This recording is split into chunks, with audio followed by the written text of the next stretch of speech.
বিসমিল্লাহির রহমানির রহিম। ব্লেসিং একাডেমির আজকের ক্লাসে সবাইকে স্বাগতম। তো আজকে হচ্ছে আমরা তৃতীয় এবং চতুর্থ চ্যাপ্টারে যে প্রশ্ন আছে আর কি, প্রশ্ন নিয়ে আমরা আলোচনা করবো আর কি। তো শুরুতে আমি তৃতীয় চ্যাপ্টারের একটা কোশ্চেন নিয়ে আলোচনা করি। যে কোশ্চেনটা একটু তোমরা জানলে ভালো আর কি, এটা ইন্টারে হেল্প করবে বা তোমার জ্ঞানের জায়গাটা একটু প্রসারিত হবে আর কি। যেমন শক্তি স্তর কি, এটা তোমরা জানো। এই যে 4 নম্বর কোশ্চেনটা আর কি, বরিশাল ক্যাডেট কলেজে যেটা আছে আর কি। শক্তি স্তর হচ্ছে যে যে কোনো পরমাণু নিউক্লিয়াসের বাহিরে যে নির্দিষ্ট কক্ষপথে ইলেকট্রন গুলো অবস্থান করে তাকে কি বলে? শক্তি স্তর বলে। শক্তি স্তর জিনিসটা মানে কি, যে পরমাণুর যে নিউক্লিয়াসের বাইরে যে কক্ষপথে, এই দেখো এই কক্ষপথ গুলোতে কি করতেছে, ইলেকট্রন অবস্থান করতেছে না? যেমন K shell, L shell, M shell, N shell, এগুলোর মধ্যে কি কে অবস্থান করে? হ্যালো, ইলেকট্রন জি অবস্থান করে। ভাইয়া। হ্যাঁ, ইলেকট্রন অবস্থান করে। তো ইলেকট্রন যে কক্ষপথে অবস্থান করে আর কি, নিউক্লিয়াসের বাইরে, তাকে কি বলে? শক্তি স্তর বলে। তো আর অরবিটাল কাকে বলে? শক্তি স্তরকে বলে অরবিট। আর অরবিটাল কাকে বলে? কেউ বলতে পারবো অরবিটাল কাকে বলে? আদিল বলতে পারবা? আদিল, অরবিটাল কাকে বলে? এটা মানে পারা লাগবে, মানে আমি বললে এটা মানে পারতে হবে আর কি। এটা হচ্ছে কথা আর কি, মানে পারতে হবে এই কারণে যে তুমি যদি ব্রেনে না থাকে পরীক্ষা হলে গিয়ে লিখতে পারবা না। আমি তো অনেক সহজ করে বুঝাইছি, দেখো। আইকে আইকে আইকে আইকে ঘুর ঘুর করে পেঁচ করে যে ভুর মডেল অনুসারে, ঠিক আছে, কোন পরমাণু সর্ববহিঃস্থ যে কক্ষপথ আর কি, সেখানে ইলেকট্রন প্রাপ্তির সর্বোচ্চ সম্ভাব্য স্থানকে, ইলেকট্রন প্রাপ্তির সর্ববিশ্ব কক্ষপথে ইলেকট্রন প্রাপ্তির, হ্যাঁ, সর্বোচ্চ সম্ভাব্য স্থানকে অরবিটাল বলে, ঠিক না? মনে জি আছে ভাই। কিনা?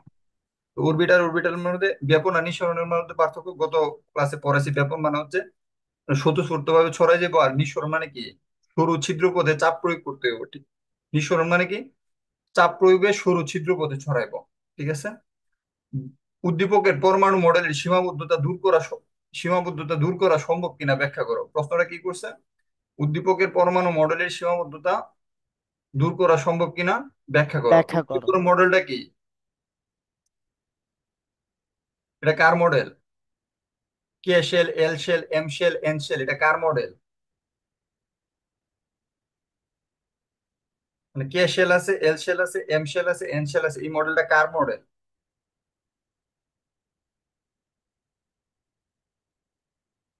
আরে পারো, তোমরা আমার সাথে কথা বলো না কেন? হ্যালো, দাঁড়াও। ইয়াসমিন বলো, এটা কার মডেল? কে শেল আছে, এল শেল আছে, এম শেল আছে, এন শেল আছে।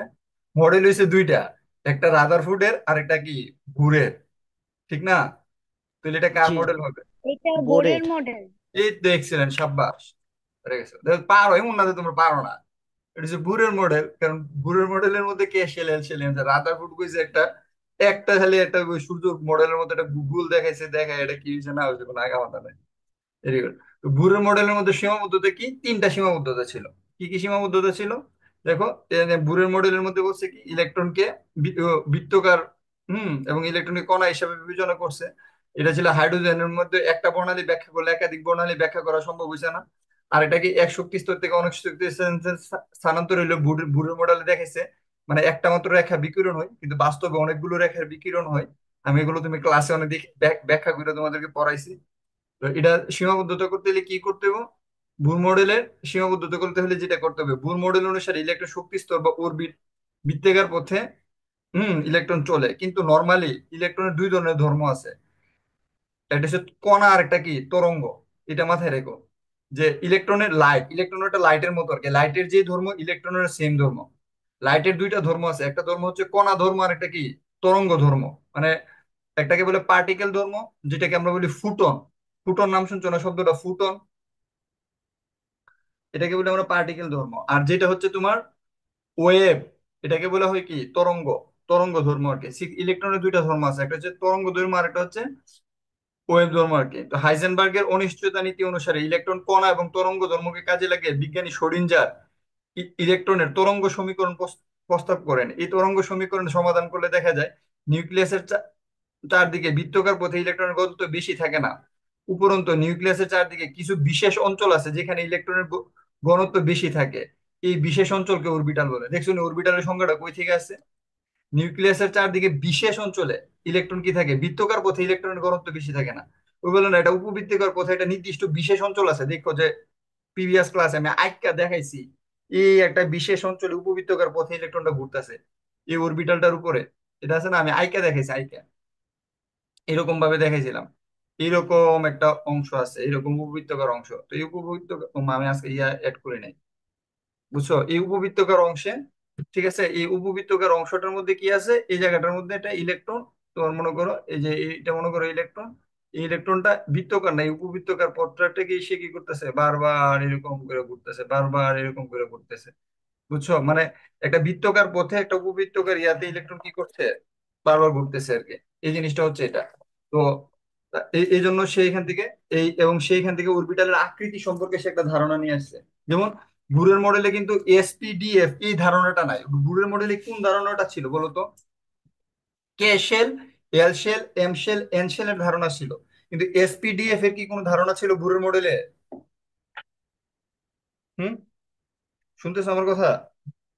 বুরের মডেলে কিন্তু কি ছিল না, S S P D F, ঠিক আছে, এই ধারণাটা ছিল না।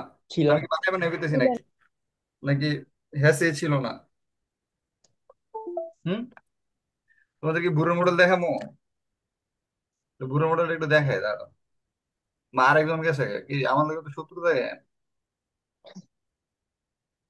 গেলায় এমনি স্টুডেন্ট গেলায় ক্লাস নিতে মন যায় না।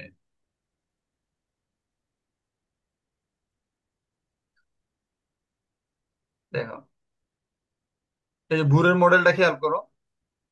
এই যে প্রথম মডেলটা হচ্ছে কে shell, L shell, M shell. তারপরে দ্বিতীয় মডেলটা হচ্ছে কৌণিক ভরবেগ। তৃতীয় মডেলটা হচ্ছে বিকিরিত শক্তি। চতুর্থ মডেলে এই তিনটেই মডেলের তিনটেই ইয়া দিছে, এ বি সি তিনটে, এস পি ডি এফ এগুলো দিছে না। বুঝতে পারছো? বুড়ির মডেলের সাফল্য দিছে আর সীমাবদ্ধতা গুলো দিছে, বুঝছো কিনা? তো জি। ওকে, শেষ, এর দুটোর মধ্যে শেষ। এখন খেয়াল করো, আমরা যে জিনিসটা তোমাদেরকে দেখাইতেছিলাম যে এই বুরের মডেলের যে সমস্যাগুলো, এই সমাধানগুলো করছে হচ্ছে সমস্যা ইয়া করার জন্য যেটা আনছে, এটা হচ্ছে হাইজেনবার্গ। আচ্ছা, হাইজেনবার্গের অনিশ্চিত নীতিটা কি, এটা এক মিনিটে বলে ফেলি। হাইজেনবার্গের অনিশ্চিত নীতি হচ্ছে কি জানো নি? তুমি যদি ইলেকট্রনের ভর জানো, এখনই শিখে ফেলো, এটা সারা জীবন কাজে লাগবে। তুমি যদি ইলেকট্রনের কি জানো, ভর জানো, তাহলে এটার অবস্থান জানতে পারবে না। কি জানতে পারবে না? অবস্থান জানতে পারবো না। অবস্থান জানতে পারবে না। আর তুমি যদি কোনো একটা ইলেকট্রনের অবস্থান জেনে ফেলো, তাহলে এটার কি জানতে পারবে না, ভর জানতে পারবে না। মনে করো এটার সাথে একটা শ্রোডিঞ্জারের বিড়াল নামের একটা ঘটনা আছে। যে একটা বিড়ালকে আর কি একটা বাক্সের মধ্যে রাখা হয়েছে। আর রাখা অবস্থায় তুমি যদি মানে মানে বিড়ালটা জীবিত না মৃত এরকম একটা সিচুয়েশন আর কি, বাক্সটা না খুইলা, বুঝতে পারতেছো? হ্যাঁ, বাক্সটা না খুইলা তুমি, মানে ভিতরে বিড়ালটা আছে, ঠিক আছে। তো তুমি যদি বাক্সটা না খুলো, না খুললে মনে করো অন্ধকার একটা বাক্সের মধ্যে, বাক্সটার অবস্থা মানে বিড়ালটার অবস্থান তুমি কিন্তু কি করতে পারতেছো না, না খুলে জানতে পারতেছো না। আবার তুমি যখন খুইলা বিক্রি মানে বাক্সটা যখন খুলে ফেলছো, তখন অবস্থানটা অনেকটা দেখতে পারতেছো। তখন আর মানে মানে কিরকম যেন একটা কনসেপ্ট আছে আর কি, যে কনসেপ্ট আসলে আমি এখন বুঝাইলে তুমি ওইভাবে বুঝবা না, মানে কঠিন হয়ে যাবে গা। আর একটু পরে বুঝাবো, মানে টেনে ওঠার পরে বা আরেকটু পরে আর কি, একবারে শেষের দিক দিয়ে যায় এই জিনিসটাকে বুঝো আর কি। মানে শ্রোডিঞ্জারের ইকুয়েশন বুঝাতে গেলে আবার কঠিন হয়ে যাবে। মানে হাইজেনবার্গের অনিশ্চয়তা নীতি জিনিসটা হচ্ছে এটা যে তুমি ইলেকট্রনের ভর জানলে এটার অবস্থান জানতে পারবে না, আর অবস্থান জানলে ভর জানতে পারবে না। কেন জানতে পারবে না এটা একটু বলে দিই। মনে করো এখানে তো আবার আঁকা যায় না, এটা তো আরেক ঝামেলা। মনে করো এখানে একটা ইলেকট্রন আছে, যে যেখানে আঁকছি আর কি। তো এখানে যদি তুমি ইলেকট্রনটা দেখে ফেলো, মানে এটার উপর কি পড়ছে, অবশ্যই লাইট পড়ছে। লাইট না পড়লে কি তুমি ইলেকট্রনটা দেখতে লইলে, লাইট না পড়লে কিন্তু তুমি ইলেকট্রনটা দেখতে পারতো না, দেখতে পারতাম না। দেখতে পারতো না। লাইট পড়ছে মানে কি, ইলেকট্রনের একটা ভর আছে। ইলেকট্রনের ভর কত, 9.11 × 10⁻³ কেজি। তো তুমি যখন এটার উপরে যখন লাইট পড়ে গেছে গা, তখন ইলেকট্রনের ভরটা কি সেম আছে নাকি চেঞ্জ হয়ে গেছে গা? লাইটেরও তো ভর আছে। লাইটের মধ্যে কি আছে, ফুটন আছে না? তো ফুটন জি যখন এই ভাইয়া। জায়গাতে পড়ে গেছে, তখন ইলেকট্রনের ভর কি হয়ে গেছে গা, চেঞ্জ হয়ে গেছে। বুঝতে পারছো? তো তুমি যখন কোনো কিছু একটা দেখে ফেলছো, তখন ইলেকট্রন ভর চেঞ্জ হয়ে গেছে। মারাত্মক ব্যাপার, খুবই সেন্সিটিভ ব্যাপার। সো এই জিনিসটা জানা লাগবে আর কি, যে ইলেকট্রনের ভর জানলে তুমি ইয়া জানবা না, ইয়া জানলে মানে তুমি যদি এটার অবস্থান যখন দেখে ফেলছো, তখন এটা ভর চেঞ্জ হয়ে গেছে, এটার এক্সাক্ট ভরটা জানতে পারবে না। আর যখন এক্সাক্ট বরটা জানবা তখন তুমি বলতে পারবে না এটা কোথায় আছে। শেষ। এটা হচ্ছে হাইজেনবার্গের অনিশ্চয়তা নীতি, মানে ভালোভাবে বুঝে গেছো। শ্রোডিঞ্জারের ইকুয়েশনটা পরে বুঝাবো, যখন শ্রোডিঞ্জার আইবো তখন। ঠিক আছে। বিজ্ঞানে শ্রোডিঞ্জারের ইলেকট্রন তরঙ্গ সমীকরণ এখনো তো কঠিন জায়গাতে যায় না। তো তারপরে এখানে সমাধানটা কি, সমাধানটা হচ্ছে এসপি অরবিটাল। তারপরে দেখি এক শক্তি স্তর ইলেকট্রনের একটা বর্ণালী হওয়ার কথা, কিন্তু এক শক্তি স্তর থেকে অন্য শক্তি স্তরে গেলে দেখা যায় কি, এই যে P X P Y P Z, P তিনটা ভাগে বিভক্ত, এটা আমি একে দেখাইছিলাম। তারপরে দেখো, আর এরপরের জিনিসটা যেটা বলছে আর কি, 3 নাম্বারে এখানে সমাধান হিসেবে বলছে বিভিন্ন ধরনের বর্ণালী দেখা যায় ইত্যাদি। মানে এখানে উত্তরটা এই উত্তরটা একটু মুখস্থ করে লয়। এটা আমি বুঝাইছি বিভিন্ন ক্লাসের মধ্যে, না বুঝলে আমার কোশ্চেন করে পরে আমি আবার দিয়ে দেবো না। এটা হচ্ছে 3 নাম্বার কোশ্চেনটা, সীমাবদ্ধতা দূর করা সম্ভব কি? হ্যাঁ, সম্ভব। ঠিক আছে, কি একটা হচ্ছে এসপিডি অরবিটালের মাধ্যমে এবং বিভিন্ন বর্ণালী সৃষ্টি হয় এটার মাধ্যমে আর কি। বুঝছো? ইত্যাদি। আর 3 নাম্বার কোশ্চেনটা খেয়াল করো। এখানে একটা কোশ্চেন করছে 4 নাম্বার। উদ্দীপকের মডেলে, এই রেকর্ডিং কি হইতেছে? হ্যাঁ, রেকর্ডিং হইতেছে। উদ্দীপকের মডেল অনুযায়ী ইলেকট্রন বিন্যাস স্থিতিশীল কিনা। উদ্দীপকের মডেল অনুযায়ী পরমাণুতে ইলেকট্রন বিন্যাস স্থিতিশীল কিনা। উদ্দীপকের মডেল অনুযায়ী পরমাণুতে ইলেকট্রন বিন্যাস অবশ্যই স্থিতিশীল। ঠিক আছে। কারণ দেখো, N N is equal to 1 2 3 4 হইলে, ঠিক আছে, ইলেকট্রন বিন্যাস স্থিতিশীল। তো স্থিতিশীল এন এর মান 1 কে শেল, এন এর মান 2 এল শেল, এন এর মান 3 এম শেল। এন এর মান 1 হলে, ঠিক আছে, প্রধান শক্তি স্তরের ধারণ ক্ষমতা কত? 2n²। কয়টা? কে শেলের ধারণ ক্ষমতা হচ্ছে 2টা। এন এর মান 2 হলে ধারণ ক্ষমতা কয়টা? 2 × 2², 8টা। এন এর মান 3 হলে কত? 2 × n², মানে 3², 18টা। এন এর মান 4 হলে কয়টা? 32টা। ইলেকট্রন নিয়ম সে সর্বপ্রথম নিম্ন শক্তি স্তরে যাইব, তারপরে কি উচ্চ শক্তি স্তরে যাইব। বুঝতে পারতেছো? এই যে জিনিসটা, এন এর মান কত হইলে সর্বশেষ কক্ষপথে ইলেকট্রন ধারণ ক্ষমতা কয়টা, এই কোশ্চেনটা আমি পড়াইছি ক্লাসের মধ্যে। এই কোশ্চেনটা তোমরা খুব ভালো করে পড়ো। যেমন এটা হচ্ছে, এইটা এটা এন এর মান 1 হলে কত, এই যে মেইন বইয়ের এটা, মানে দেখে বই পাওয়ার কোনো কারণ নাই যে স্যার পড়াইছে না বা ভাইয়া পড়াইছে না। একটু ক্লাসটা রিভিশন দিবা, দিলে বুঝতে পারবে এটা 32টা শেষ। এখন আসো, তারপরে এন এত এত এত এটা গেছে উপশক্তি স্তরে ধারণা গেছে। এখন খেয়াল করো, এখানে একটা ইয়া দিছে না, একটা টেবিল দিছে না, 3.07 টেবিলটা। টেবিলটা কত? হুম,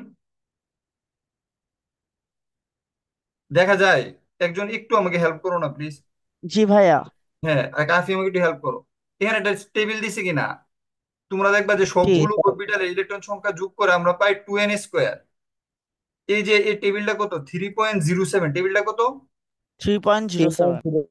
তাহলে এখানে কি এন এর মান 1 লেখছো, এন এর মান 1, তখন এল এর মান কি লিখবা? এল এর মান লিখবা হচ্ছে, এল এর মান হচ্ছে, এল ইজ ইকুয়াল টু হচ্ছে n-1। কত? n-1। তারপরে এল, তাহলে প্রথমটা কত? 1 হইলে 0, 2 হইলে কত? প্রথমটা 0, এরপরটা কত? 1, এইভাবে। তারপরে হচ্ছে উপশক্তির স্তরের শক্তি স্তর অনুযায়ী উপশক্তি স্তর এল এর মান লেখছো। এল, এল এর মান অনুযায়ী অরবিটালের মান। তারপরে কি লেখছো? অরবিটালের প্রতীক 1s, অরবিটালের মোট ইলেকট্রন সংখ্যা 2, শক্তি স্তরে মোট ইলেকট্রন সংখ্যা 2। এই যে টেবিলটা, এই টেবিলটা তো বুঝতে কারো কোনো সমস্যা নাই? সমস্যা আছে? আমি টেবিলটা বুঝাই না দিছিলাম স্যার। ক্লাসে আমাদের। না ভাইয়া। এই বিএসসি টানা মুখস্থ, এই টেবিলটা আমি পরীক্ষাতে দেবো। তো পরীক্ষাতে আমি এই চ্যাপ্টার থেকে কিতা কিতা দেবো, আমি কিন্তু 2টা কোশ্চেন বলে দিতেছি। পটাশিয়ামের 3D তে না যায় 4s গেছে কেন, এই এই কোশ্চেনটা দেবো। এই যেমন পটাশিয়াম একটা 3D তে না যায় 4s গেছে কেন, তারপরে যে উপশক্তি স্তরের ধারণা থেকে এই টেবিলটা দেবো। এই টেবিলটা কোন টেবিলটা? এই টেবিলটা। বুঝতে পারছো? এই যে তারপরে এটা দেবো ইলেকট্রন শক্তি স্তরের ক্রম, ক্রম থেকে কি যে ওই যে 3D এবং 4s এর শক্তি কম যে এটা, এই কোশ্চেনটা দেবো। তারপরে হচ্ছে এই 19তম ইলেকট্রনটি 3D তে না যায় 4s গেছে কেন, এটা। ইলেকট্রন বিন্যাসের কিছু ব্যতিক্রমের নিয়ম, টিএম, এটা দেবো। বলে দিয়েছি কিতা কিতা পরীক্ষাতে দিব। বাকিটা তো জানো, আইসোটোপ আইসোবার এগুলো দিলে তো পারবাই। এগুলো নিয়ে আসলে কোনো ঝামেলা টামেলা নাই, দিতে পারবা। তাহলে এই অধ্যায় থেকে মোস্ট ইম্পর্টেন্ট জিনিস এগুলো কি বুঝতে পারছো কিনা? এটা হচ্ছে ইলেকট্রন বিন্যাসের নীতি। নীতি থেকে এই টেবিলটা, ইলেকট্রন বিন্যাসের নীতি এটা, কেন নিম্ন শক্তি স্তরে যাবো এটা, এই টেবিলটা। তারপরে কি, তারপরে হচ্ছে এইটা, এই ইলেকট্রন বিন্যাসের যে ধারণাটা এটা, আর বুরের মডেলের সীমাবদ্ধতাটা। বুঝতে পারছো? এইটা বুরের মডেলের সীমাবদ্ধতাটা, এই জিনিসটা এবং সাফল্যটাও দেখতে পারো। মানে ভুরের মডেলটাই আর কি, এক কথায় আরো সহজ করে দিলে ভুরের মডেল থেকে অঙ্ক টঙ্ক যা আছে সব এই জিনিসগুলো একটু বেশি ইম্পর্টেন্টলি দেখবা। তো এটা এখানেও আছে একটা জায়গাতে, আমি তোমাদেরকে দেখাই। যেমন ইলেকট্রন বিন্যাসের যে নীতিমালা, এই শীটটাতে আছে। এই শীটটা থেকে তোমাদের উপশক্তি স্তরের ধারণা, এই যেমন এই ইলেকট্রন বিন্যাস, এটা একটু আগেও দেখাইছিলাম। ইলেকট্রন বিন্যাস, উপশক্তি স্তরের ধারণা, ইলেকট্রন বিন্যাসের নীতিমালা, ব্যতিক্রম নিয়ম কতটুকু, তারপর আইসোটুপ, আইসোটুপের ব্যবহার। বেশি না পড়াটা, একটু হানেক পড়া, কিন্তু এই পড়াটা মানে এখান থেকে আর কি ভুরের মডেল থেকে দেখায় তোমাদেরকে। এই যে পরমাণু মডেল, এটা তো রাদারফোর্ডের মডেল। রাদারফোর্ডের মডেলটা দেখলাম, ঠিক আছে। তারা রাদারফোর্ডের মডেলের পর বেশি ইম্পর্টেন্ট যেটি আর কি বলতেছে, তারপরে এটা। তারপরে হচ্ছে তোমার এই যে ভুরের মডেলটা দেখলা, ভুরের মডেলটা থেকে হচ্ছে ভুরের মডেলের সীমাবদ্ধতাটা দেখলা। তারপরে ইলেকট্রন বিন্যাস দেখলা, ইলেকট্রন বিন্যাস থেকে উপশক্তি স্তরের ধারণাটা আসলে, নিউটনের নিয়মগুলো দেখলা, ব্যতিক্রমটা দেখলা, টিএম। তারপর হচ্ছে আইসোটোপ, আইসোবার, আইসোটুন দেখলা। আর আইসোটোপের ব্যবহার, এটা মেডিকেল থেকে শুরু করে সব জায়গায় আসবে। শেষ অব্দি দেখলে মোটামুটি এটা চ্যাপ্টারে ইয়ে হয়ে গেছে, বল সংখ্যা কি, আইসোটোপ কি, আলফা কি, ইয়ে কি, উঠাই কি হয়েছে, অনুধাবন হয়েছে কি, তারপরে অরবিট অরবিটালের মধ্যে পার্থক্য কি, আইসোটোন কি, এগুলো পড়লে বুঝতে পারবা। যেমন এখানে যে অঙ্কটা আছে, এই অঙ্কটা আমি ক্লাসে করাইছিলাম, এই অঙ্কগুলো দেখবা। ঠিক আছে, কৃষিক্ষেত্রে ফসফরাস আইসোটোপের ভূমিকা কোথায় কি দেয়। পটাশিয়ামের 3D তে না যায় 4 এসে গেছে কেন, এটা 3D। হুম, 3D শক্তি কত? 3D শক্তি হচ্ছে 5, আর 4S এর শক্তি কত? 4। 4S এর শক্তি কম হয়, এই লাস্টের লাইনটা খুব বেশি ইম্পর্টেন্ট। 3D তে না যায় 4S এ গেছে। আদিল আবার জয়েন করছে। দেখো এইটারে আবার এরা অনেক সুন্দর করে লেখছে, বুঝতে পারছো? যে প্রথম কক্ষপথ কে শেল, এন থেকে এল এর মান 0, 1s, 0 এত। এই যে এইটা, ধরো আমি এটা একটু ইয়ে করে দিই, এটা স্ক্রিনশট দিয়ে গ্রুপে দিয়ে দিও কাফি, যে লেখাটা আসছে কিনা দেখো। আমি আরেকটু ছোট করে দিই, ছোট করে রেডি করে স্যার দিব। আসছে। ধরো একটু রেডি করে দিচ্ছি। হ্যাঁ, প্রমাণটা কি করতে হবে? দেখো এখানে লেখা আছে যে প্রমাণ করতে হবে যে 2l+1 শক্তি স্তরের ইলেকট্রন সংখ্যা হচ্ছে 2n²। প্রমাণ করতে হবে কি এটা শক্তি স্তরের ইলেকট্রন সংখ্যা হচ্ছে কত, 2n²। তাহলে প্রথম কক্ষপথ কে শেল এত, এভাবে দিয়ে আসে কি তোমরা বইয়ের যে টেবিলটা আছে ওইটা দিয়েও লিখতে পারো, অথবা কি করতে পারো, এটা দিয়ে লিখতে পারো। এই প্রমাণটা এটা এখন না, মানে বলতেছো না এখন, এটা ইন্টারে লাগবো, এটা ইউনিভার্সিটি এডমিশন টেস্টে লাগবো, মেডিকেল তো এডমিশন টেস্টে এটা সারা কি জীবন লাগবো। পরীক্ষাতে আমরা ইয়ে দিতে পারবো না? মানে যদি কোনো পরীক্ষা হয় তাহলে এটাতে ইয়ে দিতে পারবো না? লাইক এখন হচ্ছে যে আমাদের যে স্কুলের যে পরীক্ষাগুলো হবে এটা থেকে আমি ইয়ে করতে পারবো না এটা? কি করতে পারবো না? মানে এটা দিয়ে ইয়ে দিতে পারবো কিনা? আপনি যে ইন্টে- আমার বললেন না এইমাত্র যে এটা হচ্ছে আপনার এর জন্য কাজে লাগবে, হুম হুম ইউনিভার্সিটি ওঠার জন্য। হুম, তো এটাই দিতে হবে পরীক্ষাতে আসলে। এই যে এই টেবিলটা দিতে হবে, মানে এটাতে আর একটু ডিটেলস লেখছে। আর বইয়েরটা দেখো, এই যে বইয়েরটা খেয়াল করো, বইয়েরটা আর একটু কমায় লেখছে। বইয়েরটা লিখলে আর হ্যাঁ হ্যাঁ, আর একটু এই যে বইয়েরটা হচ্ছে এটা, বুঝতে পারছো? জি এই যে জি। বইয়ের টেবিলটা, মানে এই টেবিলটা হুবহু উড়াই দিতে হবে। সেম প্রমাণটাই, সেম প্রমাণটাতে বইয়ের টেবিলটা কি করতে হবে, হুবহু জাস্ট উড়াই দিতে হবে, বুঝছো? আর কিছুই না, এটা একটা স্ক্রিনশট নিয়ে নাও।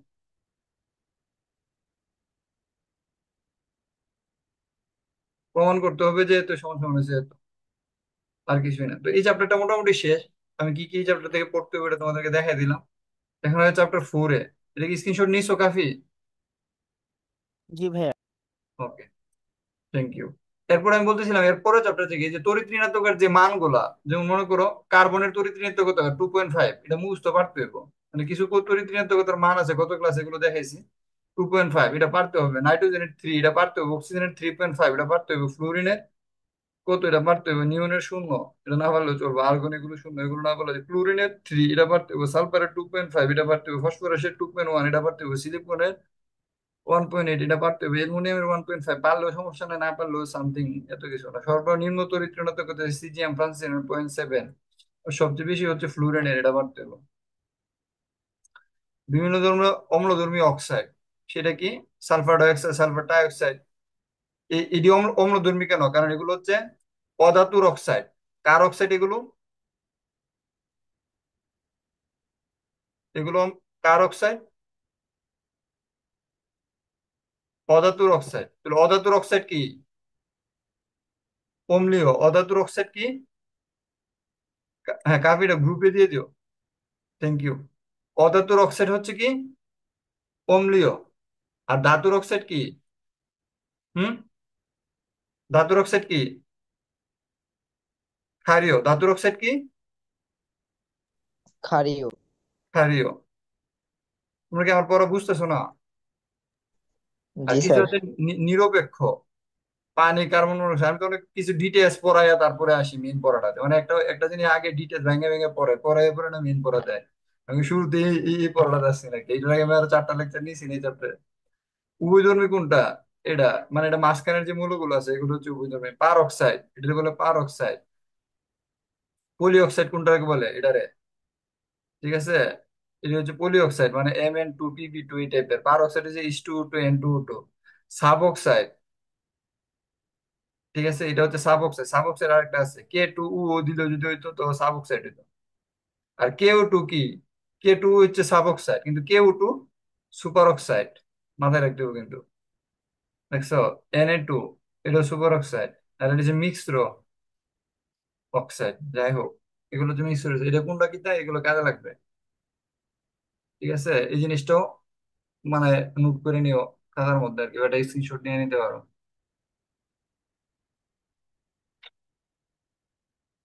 এখন আসলে এই চ্যাপ্টারটা থেকে কি কি পড়া লাগবে, চ্যাপ্টার 4 থেকে। আচ্ছা দেখো, চ্যাপ্টার 4 থেকে একটু ডিসকাস করি, এটা একটা স্ক্রিনশট নিয়ে নাও। বিভিন্ন ধরনের ওয়েবসাইট, এটা কোথায় কাজে লাগবে জানো না? এটা হচ্ছে মেডিকেল এডমিশন টেস্ট, ঢাকা ইউনিভার্সিটির এডমিশন টেস্ট, ডিইউ মেডিকেল এবং বুয়েটে কাজে লাগবে। মানে এখন কাজে লাগবে বাট এমন না, সারা জীবনই কাজে লাগবে। এখন দেখো যে আর কিছু জিনিস পড়ি আর কি। অষ্টক তত্ত্ব জিনিসটা আসলে কি?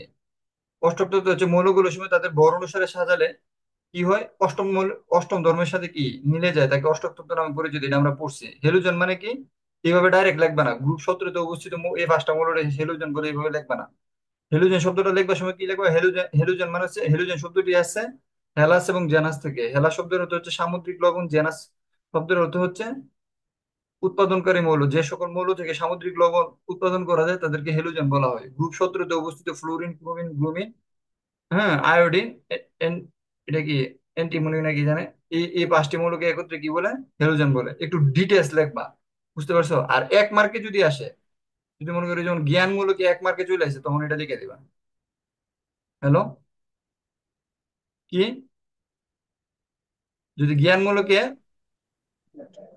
1 মার্কে আসছে, তারপর তারপর এইভাবে লিখবা যদি হেলোজেন মানে হচ্ছে সামুদ্রিক লবণ উৎপাদনকারী মৌল, গ্রুপ 17 অবস্থিত। মানে কথাটা কিভাবে লিখবা? হেলোজেন মানে হচ্ছে সামুদ্রিক লবণ উৎপাদনকারী মৌল, গ্রুপ 17-তে অবস্থিত। এই মৌলগুলো, এই 5টি মৌল থেকে সামুদ্রিক লবণ পাওয়া যায় বিধায় এদেরকে হেলোজেন বলা হয়। আর একটু সুন্দর করে গুছাই উত্তর লিখবা। ক্ষার ধাতু কাকে বলে? ঠিক আছে, তখন এটা বলবো আর কি। লিথিয়াম, সোডিয়াম ইত্যাদিকে ক্ষার ধাতু বলে। মানে ওই যে মেইন বইয়ে যেমনি আছে এমনি একটু গুছাই লাগবে। মেইন বইটা কই দেখে তোমাদেরকে, মেইন বই কেমন কত গুছাই লিখে দিছে। হুবহু কি মেইন বইয়ের মতো গুছায় লিখবো, মানে হুবহু? হ্যাঁ, হ্যাঁ, মানে যেখান থেকে উত্তরটা সুন্দর হয়। সবসময় তো যে মেন আচ্ছা বইটা আচ্ছা। গুছানো থাকে ওটা এমন না। অনেক সময় গাইডে গুছানো থাকে, অনেক সময় মেন বই গুছানো থাকে। এক এক সময় একটা উত্তর এক এক জায়গায় গুছানো থাকে আর কি। এই যেমন ওই যে খার ধাতু, গ্রুপ 1 থেকে 17 মৌল আছে, এদের হাইড্রোজেন ছাড়া বাকি 6টি মৌলকে কি খার ধাতু বলে। কেন বলে? ঠিক আছে, এই সকল মৌলের প্রতিটি প্রাণীতে দ্রবীভূত হয়ে হাইড্রোজেন গ্যাস এবং ক্ষার উৎপন্ন করে। বুঝতে পারছো? এদেরকে খাল ধাতু বলা হয়। এই সংজ্ঞাটা কি? গ্রুপ 17-তে সংজ্ঞাটা এইভাবে হইতো না, এইভাবে হইব। গ্রুপ 17-তে অবস্থিত। কই গেল গো? আরে বন্ধুরা তো ঝামেলা গেল কেমনে। গ্রুপ 17-তে অবস্থিত, না গ্রুপ 1-এ অবস্থিত 6টি মৌল পানির সাথে বিক্রিয়া করে ক্ষার ও হাইড্রোজেন উৎপন্ন করে, তাই এদেরকে কি বলে? ক্ষার ধাতু বলে। তখন একটা উদাহরণ লিখে দিলা যে গ্রুপ 1-এ অবস্থিত 6টি মৌল, যেমন সোডিয়াম, পানির সাথে বিক্রিয়া করলে কি উৎপন্ন করব? হুম, সোডিয়াম,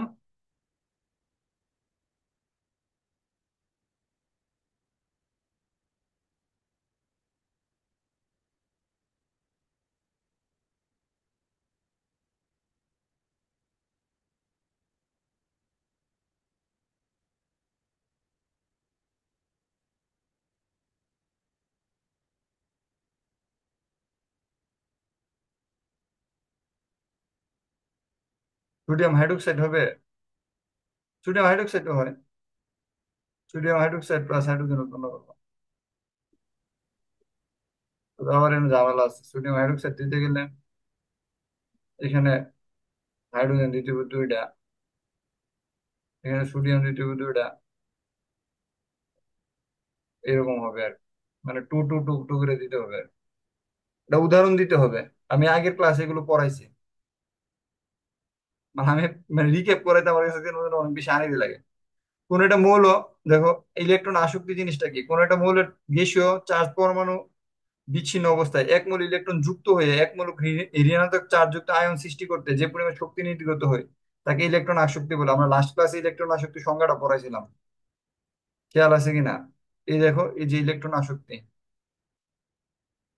এই যে আয়নীকরণ শক্তির পরেরটা হচ্ছে ইলেকট্রন আসক্তি। গ্যাসীয় অবস্থায় কোনো মৌলের এক মোল ইলেকট্রন প্রবেশ করিয়ে এক মোল ঋণাত্মক আয়ন পরিণত করতে যে পরিমাণ শক্তির প্রয়োজন হয় তাকে কি বলে? ইলেকট্রন আসক্তি বলে। বাম থেকে ডানে গেলে পারমাণবিক ব্যাসার্ধ কি, বাম থেকে ডানে গেলে একই পর্যায়ে বাম থেকে ডানে গেলে পারমাণবিক ব্যাসার্ধ কমে। ঠিক আছে, তো পারমাণবিক ব্যাসার্ধ কমলে ইলেকট্রন আসক্তির মান কি বাড়ে। কেন বাড়ে? কারণ কম জায়গায় বেশি মূল, বুঝতে পারতেছো? পারমাণবিক ব্যাসার্ধ কমলে ইলেকট্রন আসক্তির মান বাড়ে।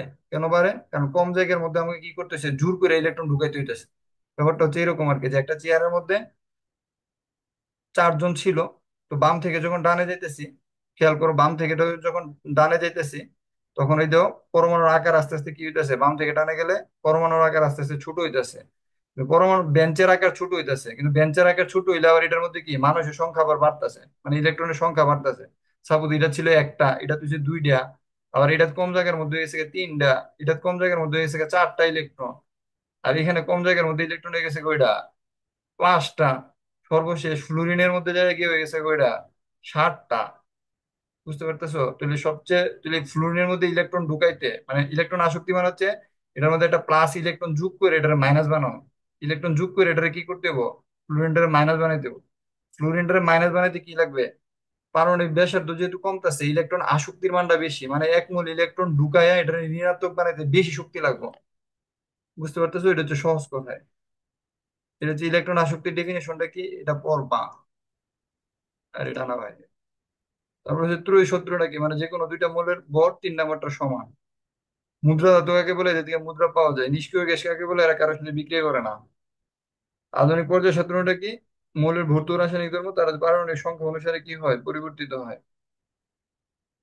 মুদ্রা ধাতুর বৈশিষ্ট্য পর্যাবৃত্ত ধর্ম। অবস্থান্তর মৌল কাকে বলে, যেসব মৌল স্থিতিশীল আয়নের ইলেকট্রন বিন্যাসে ডি অরবিটাল আংশিক পূর্ণ থাকে, অর্থাৎ D1 থেকে এত থাকে, তাকে অবস্থান্তর মৌল বলে। সংখ্যাটা এখান থেকে দিলেই হবে।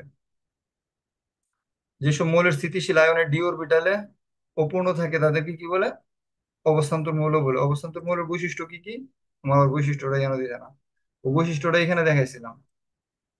যেমন এটাতে কি কি অবস্থান্তর মৌলের বৈশিষ্ট্য হচ্ছে, রঙিন যৌগ গঠন করে, জটিল যৌগ গঠন করে, প্রভাবক হিসেবে কাজ করে, বিভিন্ন জারণ অবস্থা প্রদর্শন করে, প্যারাচুম্বক পদার্থ দেখায়। তো রঙিন যৌগ গঠন করে মানে কি, এরা দেখতে কালার রঙিন হইব, কালারফুল হইব। বুঝতে পারছো? কালার তো শব্দটা দুই ভাবে লেখা যায়, একভাবে কালারফুল। জটিল যৌগ মানে কি, এটা যৌগগুলো এটা কমপ্লেক্স বড় আকারের যৌগ হইব। প্রভাবক কি, এরা বিক্রিয়ার মধ্যে প্রভাবক হিসেবে কাজ করবে, মিডিয়া হিসেবে কাজ করবে। তারপরে কি, তারপরে কি বিভিন্ন বিভিন্ন জারণ মান প্রদর্শন করবো, মানে এদের জারণ মান ভিন্ন হয়। মনে করে একটা জারণ মান হইব +2, +3, +5, মানে একটা মৌল ওই তিন চারটা জারণ মান দিব, +7, এরকম টাইপের, মানে এক মৌল ওই তিনটা আর প্রভাবক কি, মানে বিক্রিয়ার মাঝখানে সে প্রভাবক হিসেবে কাজ করবো। প্রভাবক হচ্ছে সে বিক্রিয়া অংশগ্রহণ করে দুই পক্ষের মধ্যে মনে করো কি করো, বিক্রিয়া লাগিয়ে দেবো। মনে করো অনেকটা আছে না যে তৃতীয় পক্ষ, প্রভাবক জিনিসটা হচ্ছে তৃতীয় পক্ষ, মানে এটা ঘটকের মতো। বুঝতে পারছো? বাংলাতে বলে এটা অনুঘটক আর কি। মানে দুইটা পক্ষের মধ্যে কি করবো, ওইটা সম্পর্ক লাগাইবো, নাহলে ঝামেলা ফিট করবো, ব্যাপারটা হচ্ছে এই টাইপের। মানে বিক্রিয়ার এমন কিছু থাকে, সে মেইন বিক্রিয়া অংশগ্রহণ করতো না, মানে ঘটক টাইপের আর কি। বা কি বলে অনেকটা, মানে এর ভালো আছে খারাপও আছে, মানে প্রভাব কিন্তু দুই ধরনের আছে। মানে তৃতীয় পক্ষ, সহজ কথা হচ্ছে এটা প্রভাব। আর প্যারাচুম্বক পদার্থ হচ্ছে কি, এটা চুম্বক ধর্ম দেখাবে, যেমন আয়রন, কোনো কিছুকে আকর্ষণ করে টানতে ধরে রাখবো, কিছুটা চুম্বক ধর্ম দেখাবো। ওকে, স্থিতিশীল কাঠামো কি কি, 1s2 হচ্ছে স্থিতিশীল কাঠামো, 1s2, Np3 হচ্ছে স্থিতিশীল, Np6 হচ্ছে স্থিতিশীল, D5টা অনেকটা স্থিতিশীল, সবচেয়ে বেশি স্থিতিশীল হচ্ছে D10। ওকে, দেন আফটার ওই যেমন পর্যায় সারণী কি? পর্যায় সারণী জানো এটা? পারমাণবিক সংখ্যার আবিষ্কার কি? হ্যালোজেনের উৎস কি? সামুদ্রিক লবণ এটা বেরোলে। হিলিয়ামকে গ্রুপ টু তে রাখা হয়নি কেন? এটা পড়াইছি। কেন রাখা হয়েছে না? কারণ হচ্ছে হিলিয়ামকে যদি গ্রুপ টু তে রাখা হইতো তাহলে তাকে নিষ্ক্রিয় গ্যাসের সাথে কি করতে হইতো? আর এই গ্রুপ টু তে রাখলে হচ্ছে তাকে মৃৎ ক্ষার ধাতুর সাথে স্থান দিতে হইতো। কিন্তু হিলিয়াম তো হচ্ছে নিষ্ক্রিয় গ্যাস। মৃৎ ক্ষার ধাতুর সাথে কি তারা রাখা যাবে? ডেফিনেটলি না। এই জন্য এটাকে শূন্য গ্রুপে রাখা হয়েছে। ঠিক আছে। হিলিয়াম নিষ্ক্রিয় গ্যাস ব্যাখ্যা করো কেন? এটা ওয়ান এস টু পূর্ণ আছে। ওয়ান এস অরবিটাল পূর্ণ, এই জন্য হিলিয়াম। জিঙ্কে অবস্থান্তর বলা যায় না কেন? কেন জিঙ্কের স্থিতিশীল আয়ন যদি আমরা ব্যাখ্যা করি, জিঙ্কের নর্মালটা কি তা? 3D10 4s2। খেয়াল করো, জিঙ্কের নর্মাল হচ্ছে 3D10। আর স্থিতিশীল আয়ন, স্থিতিশীল আয়ন মানে কি? আয়ন অবস্থা। জিঙ্ক 2+। তাহলে 3D10 4s0। 4s0 মানে দুইটা ছেড়া দিছে, এস থেকে দুইটা ইলেকট্রন চলে গেছে। তাহলে জিঙ্কের স্থিতিশীল আয়নে ডি অরবিটালে কি আছে? পূর্ণ নাকি অপূর্ণ আছে? ডি অরবিটালে কত আছে? কাফি বলো, ডি অরবিটালে কত আছে? জিঙ্কের স্থিতিশীল আয়নে ডি অরবিটালে কত আছে? হুম? 10। 10 পূর্ণ আছে। 1 থেকে 9 পর্যন্ত আছে নাকি 10 আছে? 10। 10। তাহলে জিঙ্কি অবস্থান্তর হইতে হইলে কি হইতেব? কত থেকে কত পর্যন্ত হইতেব? অবস্থান্তর হইতে হইলে 1 থেকে 9 পর্যন্ত হইতেব। কত কত পর্যন্ত হইতেব? এক এক থেকে থেকে 9। এটা দিয়ে 1 থেকে 9 পর্যন্ত আছে না কত পর্যন্ত আছে? 10 পর্যন্ত। 10 পর্যন্ত আছে। তাহলে কি এটা অবস্থান্তর? না। না। সুন্দর। পর্যায় সারণীতে একটি মৌল একটি মাত্র স্থান দখল করে কেন? এগুলো রিডিং বলে বুঝবা কেন একটা মৌল ডি বলো। সকল ডি বলক মৌল অবস্থান্তর, ডি বলক মৌল অবস্থান্তর না, কারণ সকল ডি বলক মৌলে ডি অরবিটাল থাকে। ডি অরবিটালে থাকলে ডি বলক মৌল। আর অবস্থান্তর হইতে হইলে ডি অরবিটাল অপূর্ণ থাকতে হবে। যেমন স্ক্যান্ডিয়াম, এটা অবস্থান্তর না, কারণ 3D0। ডি0 মানে অবস্থান্তর না, ডি1 মানে অবস্থান্তর। উপর থেকে নিচে গেলে কম যাবে। কুপারের মোল কেন দেখো গলনাঙ্ক কমতে থাকে কেন? কারণ উপর থেকে গলনাঙ্ক একই কথা, নতুন করে শক্তি স্তর যোগ হয়, ফলে নিউক্লিয়াস থেকে দূরত্ব বৃদ্ধি পায়। নিউক্লিয়াস থেকে দূরত্ব বৃদ্ধি পেলে কি হইব? শক্তি স্তর যোগ হয়, উপর থেকে নিচে নামে নিউক্লিয়াস থেকে দূরত্ব বৃদ্ধি পায়। দূরত্ব বৃদ্ধি পেলে কি হইব? আকর্ষণ বল কমে যাবে। আর আকর্ষণ বল কমে গেলে কি হইব? ইলেকট্রন অপসারণ করতে তাপ কম লাগবে। এই জন্য উপর থেকে নিচে নামলে গলনাঙ্ক কমে। খুবই সুন্দর একটা প্রশ্ন, টিএম টানা বুঝতে হবে। এটা পড়লে কনসেপ্ট ক্লিয়ার হইব। কুপার অবস্থান্তর মৌল কেন? কুপারের দুইটা আছে। এটা হচ্ছে কুপার 2+। দেখো কুপার 2+ হচ্ছে, কুপার 2+ হচ্ছে 3D9 4s0। আর কুপার প্লাস যেটা, ডাইরেক্ট কুপার প্লাস যেটা, এটা কিন্তু অবস্থান্তর না। বুঝতে পারছো?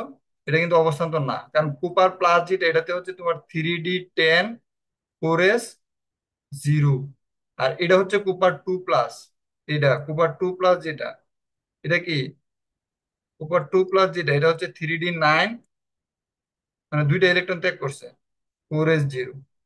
এইটা, এই নিচেরটা হচ্ছে কি? কুপার 2+টা হচ্ছে অবস্থান্তর, আর কুপার 1 যেটা এটা অবস্থান্তর না। কেউ কি কিছু বলছো? একবার স্টুডেন্ট কই মাইগো কি হয়ে গেছে মানে ঢাকার যারা আছে এরা আছে, বাকিরা নাই, কারেন্ট চলে গেছে।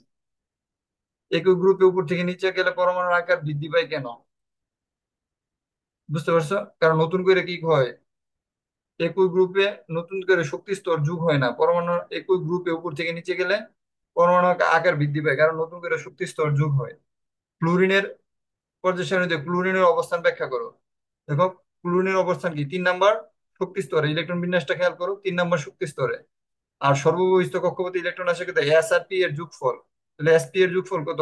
এস আর পি, S+P যোগ হচ্ছে 10। এর সাথে কত যোগ করতে হবে? 10 যোগ করতে হবে। তাহলে 5 2 কত? 7। 2 5 আর হচ্ছে কত? 10, টোটাল হচ্ছে 17। তাহলে গ্রুপ 17তে অবস্থিত। বেশ। পর্যায় সারণীতে 20 পারমাণবিক সংখ্যা মৌলের অবস্থান নির্ণয় করো। এতে অভিজাত ধাতু বলা হয় কেন? এগুলো পড়লে বুঝতে পারবা। নাইট্রোজেন এবং অক্সিজেনের মধ্যে কার আয়নীকরণ শক্তি বেশি? খেয়াল করো, নাইট্রোজেনের ইলেকট্রন বিন্যাসটা হচ্ছে এই দেখো, ইয়ার একটা ঝামেলা আছে। 1s2 2s2 2p3। আর অক্সিজেনের হচ্ছে 1s2 2s2 2p4।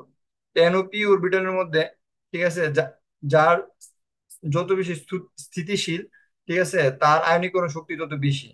অপরদিকে অক্সিজেন এবং ফসফরের মধ্যে ইলেকট্রন রয়েছে 4টি, যা একটি যা তার একটা সুস্থির অবস্থা।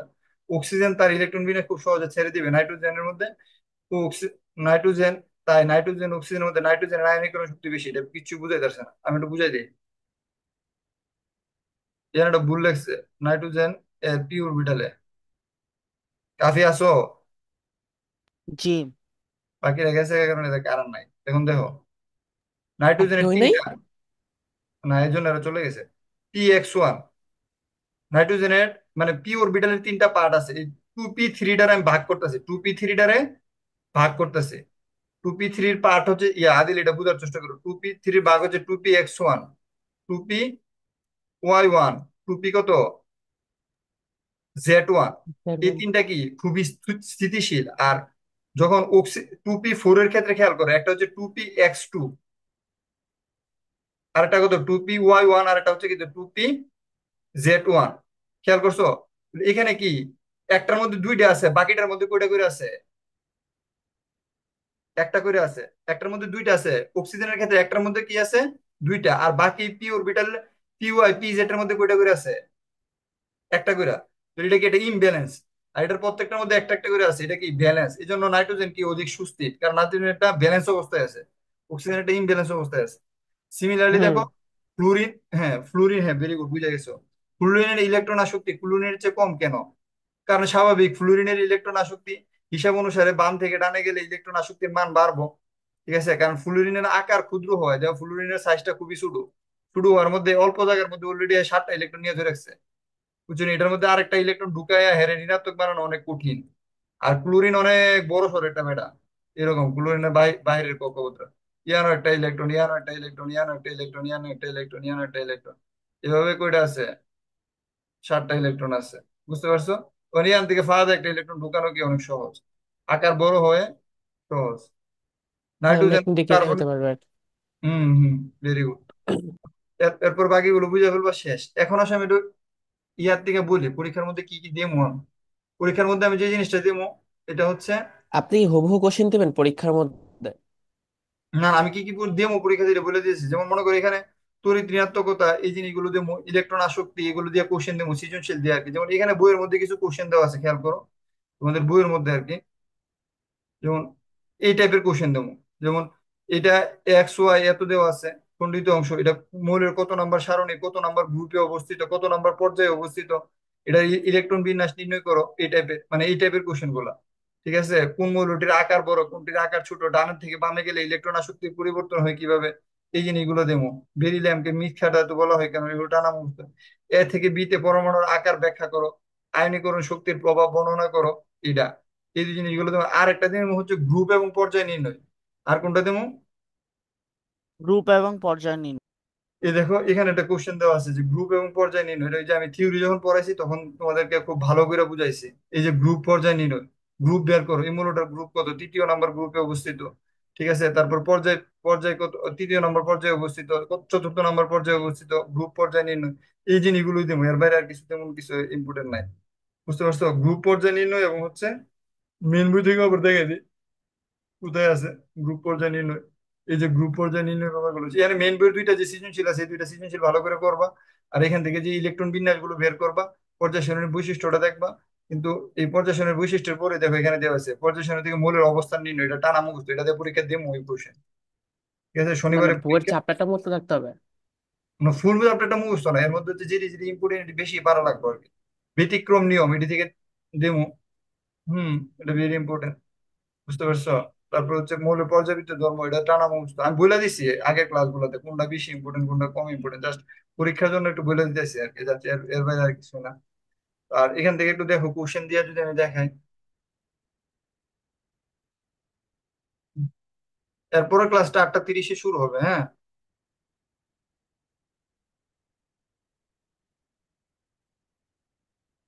এই দেখো। ঠিক আছে। হুম হুম, এটা এই চ্যাপ্টারটা শুরু হয়ে গেছে। এই যেমন এই চ্যাপ্টার থেকে একটু বিগত বছরের যে কোশ্চেন গুলো আছে এগুলো একটু প্র্যাকটিস করো, বুঝলে হবে। বুঝছো? এই যেমন বিগত বছরের যে কোশ্চেন গুলো আছে আর কি, এই চতুর্থ অধ্যায় থেকে, যেমন এরকম কোশ্চেন। এই ঢাকা বোর্ডে 2016 সালে কি আসছে, এরকম 16 থেকে 24 পর্যন্ত তোমাদের গাইডে যে কোশ্চেন গুলো আছে, এই কোশ্চেন গুলো মৌলের এত, পারমাণবিক সংখ্যা এত, এইভাবে পর্যায়ে দেওয়া আছে, এত নম্বর, মানে এই টাইপের কোশ্চেন গুলো আগে। এম এর আকার কিভাবে পরিবর্তিত হয়েছে, এই টাইপের কোশ্চেন গুলা। এম পর্যায় সারণীতে এত নাম্বার আছে, এটাতে পর্যায় কিভাবে পরিবর্তিত হয়েছে, মানে সেম টাইপের আমি একটু আগে যেগুলো বলছি আর কি। মানে পর্যাবৃত্ত ধর্ম রিলেটেড যে কোশ্চেন গুলো আছে, গ্রুপ পর্যায়ে নির্ণয়, এই জিনিসগুলো আর কি, তড়িৎ ঋণাত্মকতা কারটা থেকে কারটা বেশি, এই জিনিসগুলো একটু দেখলে হবে আর কি। ঠিক আছে তাহলে, হ্যাঁ, বেস্ট অফ লাক, 8:30 দেখা হচ্ছে। আল্লাহ হাফেজ।